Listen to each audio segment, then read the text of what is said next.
बगिया के खिलल कली लागलू तोहके देखी के चंदा शर्मा जाई हो।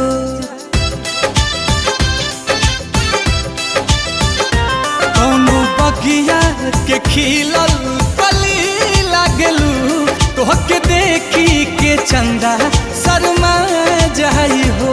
देखी के तोहके दिलावा बेकाबू भइल रात के निंदिया दिनवा के चैना दइल तुहरा सूरत पे भंवरा लुभा जाई हो।